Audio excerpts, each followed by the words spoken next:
Many people will probably judge us callous as well as mad for thinking about the northward tunnel and the abyss so soon after our somber discovery, and I am not prepared to say that we would have immediately revived such thoughts but for a specific circumstance which broke in upon us and set up a whole new train of speculations. We had replaced the tarpaulin over poor Gedney, and were standing in a kind of mute bewilderment when the sounds finally reached our consciousness, the first sounds we had heard since descending out of the open where the mountain wind whined faintly from its unearthly heights. Well known and mundane though they were, their presence in this remote world of death was more unexpected and unnerving than any grotesque or fabulous tones could possibly have been, since they gave a fresh upsetting to all our notions of cosmic harmony. Had it been some trace of that bizarre musical piping over a wide range which Lake's dissection report had led us to expect in those others, and which indeed our overwrought fancies had been reading into every wind howl we had heard since coming on the camp horror, it would have had a kind of hellish congruity with the aeon-dead region around us. A voice from other epochs belongs in a graveyard of other epochs. As it was, however, the noise shattered all our profoundly seated adjustments, all our tacit acceptance of the inner Antarctic as a waste as utterly and irrevocably void of every vestige of normal life as the sterile disk of the moon. What we heard was not the fabulous note of any buried blasphemy of elder Earth, from whose supernal toughness an age-denied polar sun had evoked a monstrous response. Instead, it was a thing so mockingly normal, and so unerringly familiarized by our sea days off Victoria Land and our camp days at McMurdo Sound, that we shuddered to think of it here, where such things ought not to be. To be brief, it was simply the raucous squawking of a penguin. The muffled sound floated from subglacial recesses nearly opposite to the corridor whence we had come, regions manifestly in the direction of that other tunnel to the vast abyss. The presence of a living water-bird in such a direction, in a world whose surface was one of age-long and uniform lifelessness, could lead to only one conclusion. Hence our first thought was to verify the objective reality of the sound. It was indeed repeated, and seemed at times to come from more than one throat. Seeking its source, we entered an archway from which much debris had been cleared. Resuming our trailblazing, with an added paper supply taken with curious repugnance from one of the tarpaulin bundles on the sledges, when we left daylight behind. As the glaciated floor gave place to a litter of detritus, we plainly discerned some curious dragging tracks, and once Danforth found a distinct print of a sort whose description would be only too superfluous.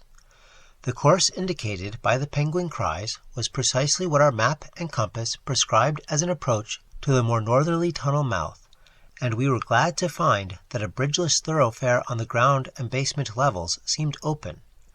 The tunnel, according to the chart, ought to start from the basement of a large pyramidal structure which we seemed vaguely to recall from our aerial survey as remarkably well preserved. Along our path the single torch showed a customary profusion of carvings, but we did not pause to examine any of these. Suddenly a bulky white shape loomed up ahead of us, and we flashed on the second torch. It is odd how wholly this new quest had turned our minds from earlier fears of what might lurk near. Those other ones, having left their supplies in the great circular place, must have planned to return after their scouting trip toward or into the abyss, yet we had now discarded all caution concerning them as completely as if they had never existed. This white waddling thing was fully 6 feet high, yet we seemed to realize at once that it was not one of those others. They were larger and dark, and according to the sculptures their motion over land surfaces was a swift, assured matter despite the queerness of their sea-borne tentacle equipment. But to say that the white thing did not profoundly frighten us would be vain.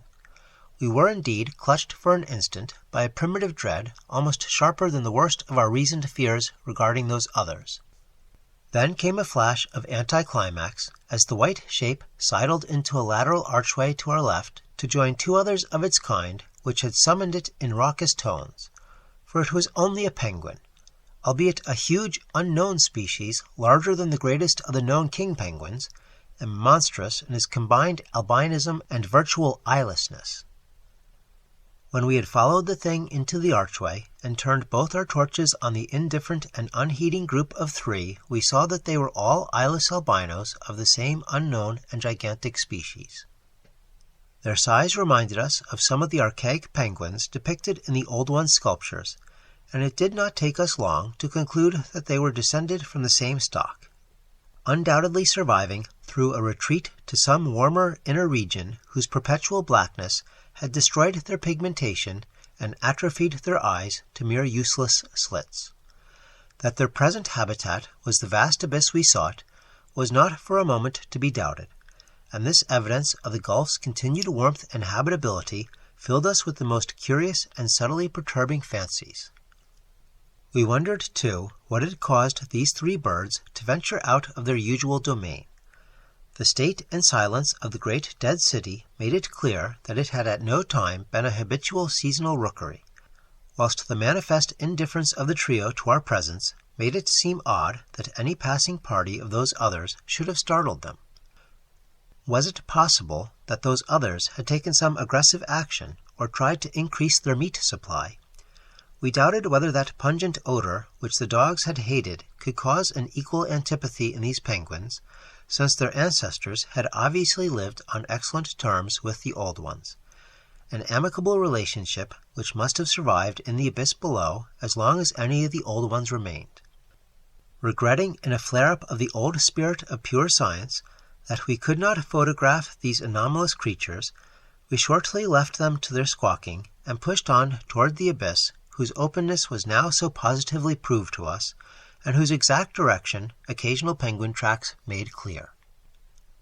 Not long afterward, a steep descent in a long, low, doorless, and peculiarly sculptureless corridor led us to believe that we were approaching the tunnel mouth at last.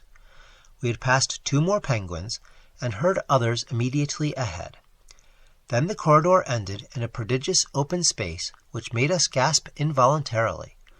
A perfect inverted hemisphere, obviously deep underground, fully 100 feet in diameter and 50 feet high, with low archways opening around all parts of the circumference but one, and that one yawning cavernously with a black arched aperture which broke the symmetry of the vault to a height of nearly 15 feet. It was the entrance to the great abyss. In this vast hemisphere, whose concave roof was impressively though decadently carved to a likeness of the primordial celestial dome, a few albino penguins waddled, aliens there, but indifferent and unseeing. The black tunnel yawned indefinitely off at a steep descending grade, its aperture adorned with grotesquely chiseled jambs and lintel.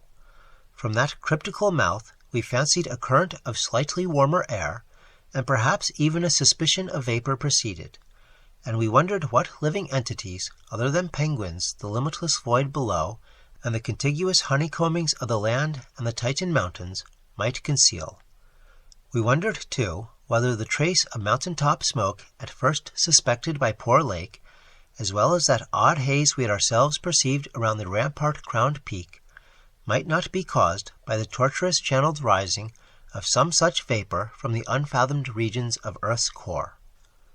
Entering the tunnel, we saw that its outline was, at least at the start, about 15 feet each way, sides, floor, and arch roof composed of the usual megalithic masonry.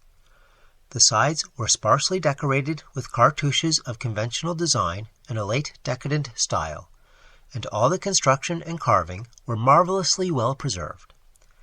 The floor was quite clear, except for a slight detritus bearing outgoing penguin tracks and the inward tracks of those others.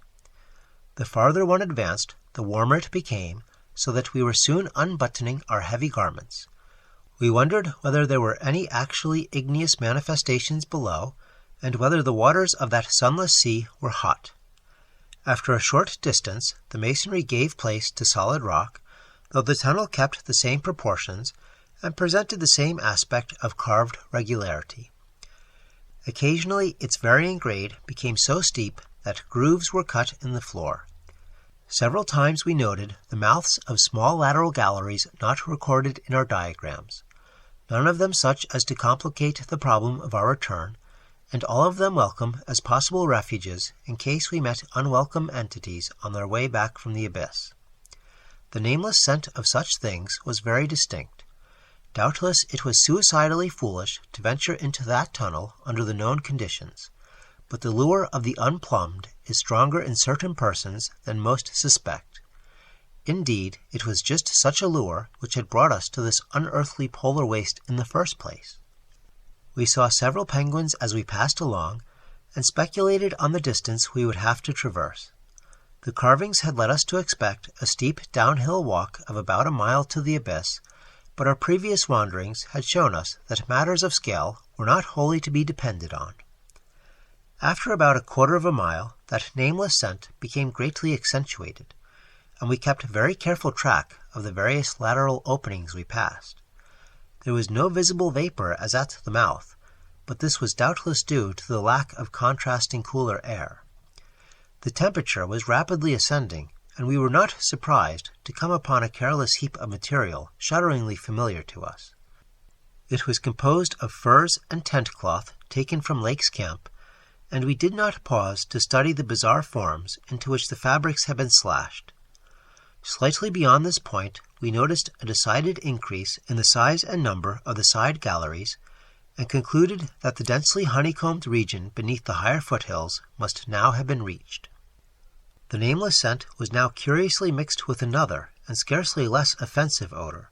Of what nature we could not guess, though we thought of decaying organisms and perhaps unknown subterranean fungi.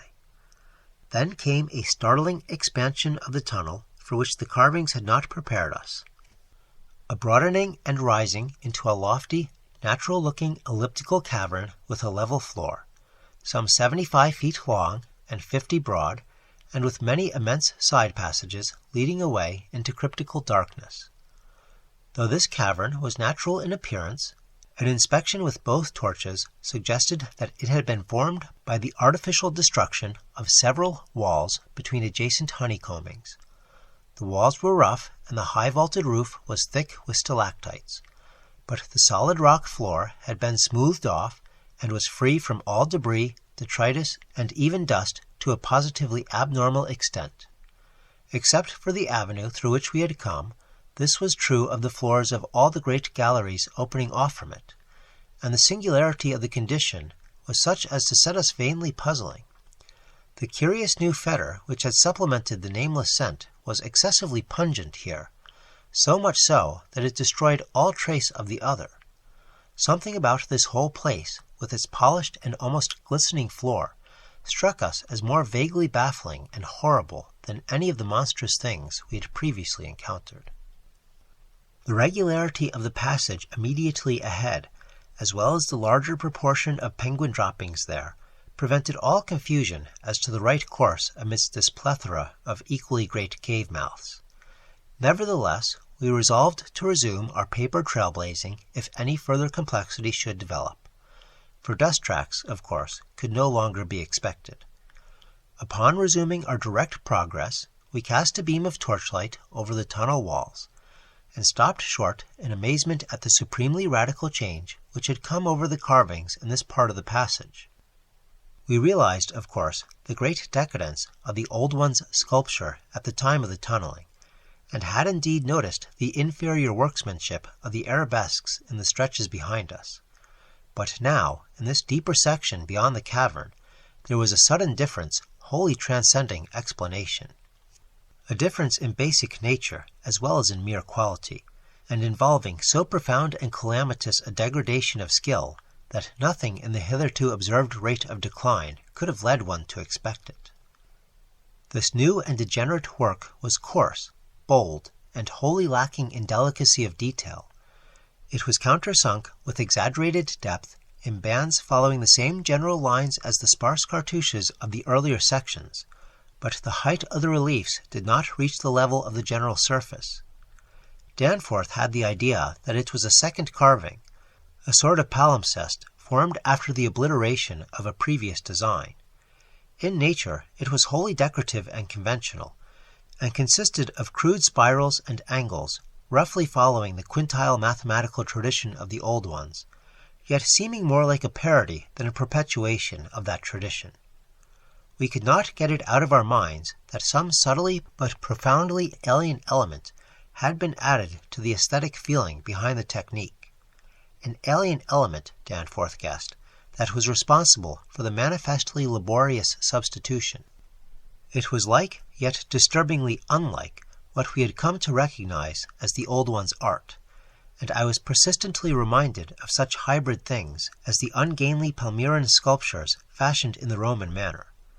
That others had recently noticed this belt of carving was hinted by the presence of a used torch battery on the floor in front of one of the most characteristic designs. Since we could not afford to spend any considerable time in study, we resumed our advance after a cursory look, though frequently casting beams over the walls to see if any further decorative changes developed. Nothing of the sort was perceived, though the carvings were in places rather sparse because of the numerous mouths of the smoothed floor lateral tunnels. We saw and heard fewer penguins, but thought we caught a vague suspicion of an infinitely distant chorus of them somewhere deep within the earth. The new and inexplicable odor was abominably strong, and we could detect scarcely a sign of that other nameless scent. Puffs of visible vapor ahead bespoke increasing contrasts in temperature and the relative nearness of the sunless sea cliffs of the great abyss. Then, quite unexpectedly, we saw certain obstructions on the polished floor ahead, obstructions which were quite definitely not penguins, and turned on our second torch after making sure that the objects were quite stationary.